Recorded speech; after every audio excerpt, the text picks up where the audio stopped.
আসসালামু আলাইকুম রহমতুল্লাহ। বন্ধুরা, আশা করি আল্লাহর অশেষ মেহেরবানিতে আপনারা সবাই অনেক ভালো আছেন।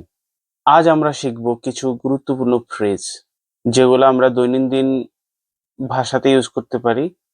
ক্রোয়েশিয়াতে আমাদের জন্য খুবই উপকারী হবে। তো চলুন কথা না বাড়িয়ে শুরু করা যাক।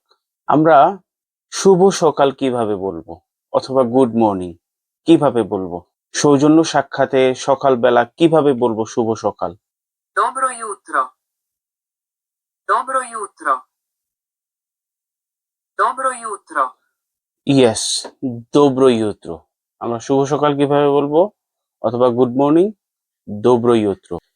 dobro jutro। dobro jutro। বলুন, আমার সাথে বলুন, dobro jutro। dobro jutro। Yes. আমি আপনাদের মতো বিগিনার, তো এটা মনে করার কোনো কারণ নাই যে আমি আপনাদের ট্রেনার। আমি নিজে শিখছি, আপনাদেরকে সেটাই ভিডিও আকারে ধারণ করে আপলোড করার চেষ্টা করতেছি। আমি শিখতেছি। আমার ভুল হলে আমাকে ক্ষমার দৃষ্টিতে দেখবেন। আপনার দিনটি ভালো যাক কিভাবে বলবো? সৌজন্য সাক্ষাতে এগুলা বলতে হয়, বললে ওরা খুশি হয় ক্রোয়েশিয়ানরা। তো আপনার দিনটি ভালো যাক কিভাবে বলবো? চলুন শুনি আপনার দিনটি ভালো যাক কিভাবে বলতে হয়। Dobar dan. Dobar dan. Dobar dan. dobar dan। dobar dan। বলুন, আমার সাথে বলুন, dobar dan।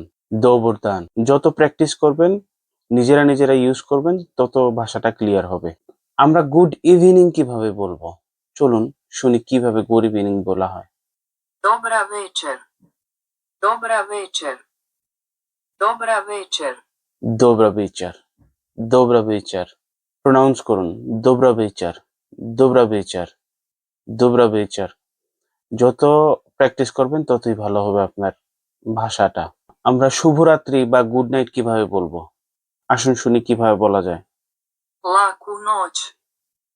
Laku noć. লাকো নোচ।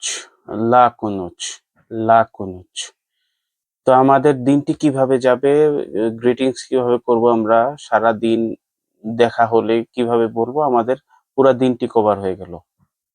সকালে যদি কারো সাথে দেখা হয় সৌজন্য সাক্ষাতে, dobro jutro।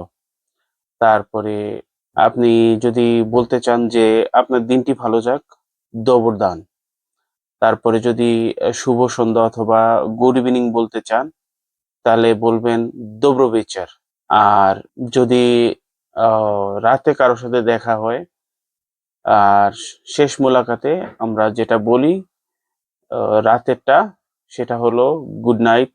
গুড নাইট কিভাবে বলবো আমরা? লাকো নোচ। তো আমাদের পুরা দিনটি কভার হয়ে গেল গ্রিটিংস এর জন্য। তো আজকের জন্য এতটুকুই। সবাই ভালো থাকবেন, সুস্থ থাকবেন। দেখা হচ্ছে অন্য ভিডিওতে। আল্লাহ হাফেজ।